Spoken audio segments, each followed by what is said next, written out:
So this is a quick tutorial on how to change the colors.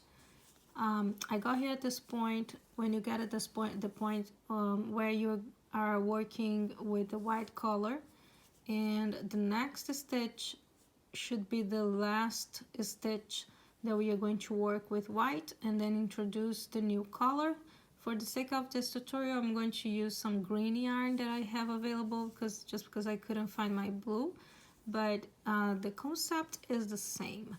So what you're going to do is start the very last stitch with the white color, but you're not going to finish it up. This tail right here, you just leave it pending on the back side of your project. And right now we are going to introduce the new color. So yours will be blue, so mine is just green.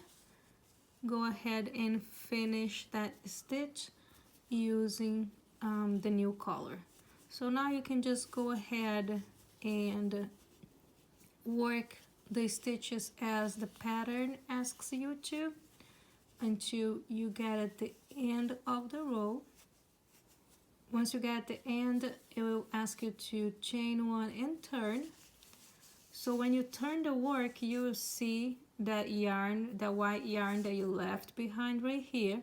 So we are going to work back with the blue until here, and we will get back to the white, but we will leave the blue here pending for when we come back again, because it's just a back and forth of white and blue, in my case green, but it's just a back and forth, and we are going to leave the yarn always here on the same place and on the same side. So let me show you what I'm going to do right now. So go back working as the pattern asks you to until you get at the very last blue stitch. Okay, so the next one is the last one before we start with the white again. So start the stitch, and we are going to finalize the stitch using the white color. So but before, you are going to bring the yarn to the same side that your white yarn is pending. So just leave this yarn right here, pick up the white yarn again, and finish your stitch. So now you are going to be working with the yarn, the white yarn again, and your blue yarn, in my case green, will be pending right here for when we come back. So go ahead and just keep working as your pattern asks you to. Once you get at the end, it will tell you to chain one and turn.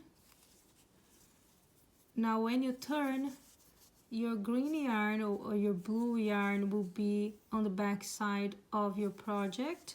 So go back and work as the pattern asks you to until you get again on that point where you will change the colors.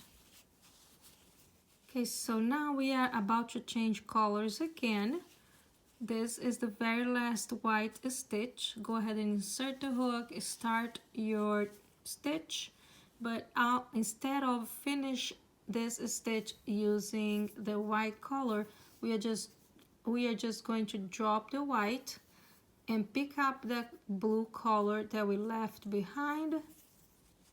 And just a reminder that you will drop the color on the same size, on the same side. Remember that when we were working this way, the yarn was facing us, so you had to drop the yarn to the front. But now the yarn that we dropped before is on the back, so you will leave the tail for the white yarn on the back of your project. So always leaving on the same side. So just drop the white yarn pick up your blue yarn again and start working with the blue yarn. So now you are going to just keep going and finish the row as the pattern is asking you to. Once you get at the end, chain one and turn your work, and once more you see that the yarn is that you dropped is facing you. So go ahead and work as many stitches as your pattern asks you to, and we are going back again to that color change. So this is the last one. So now the next one is where we are going to change the color again. So start this stitch with your blue color, but instead of finish it up, you are going to drop the blue and pick up the white again. But now the white color is facing you, so go ahead and drop the other color facing you as well. So always drop both to the same side. So now we are going to hold this blue yarn, pick up the white, and work with the white again. And this is what you're going to do for all the rows until the end of the project.